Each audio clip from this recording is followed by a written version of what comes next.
Welcome to Man Does Tech, where I solve the problems you didn't even know you had.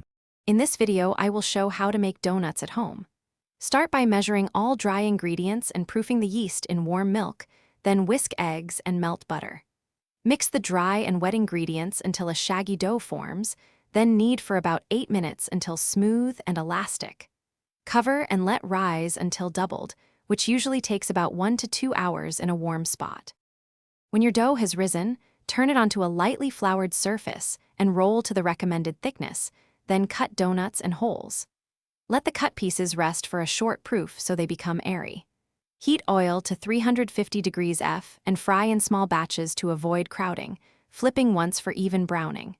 Drain on paper towels and cool slightly before glazing or filling to keep the center. For a classic glaze, whisk powdered sugar with milk and vanilla until smooth and pourable, then dip warm donuts for an even coating. If you prefer filled donuts, use a pastry bag and a small tip to inject custard, jam, or cream into the side. Let glazes set briefly on a rack so they firm up but stay glossy. Serve fresh for best texture and enjoy the contrast of crisp exterior and soft interior. Thanks for watching. If you found this helpful, don't forget to like and subscribe.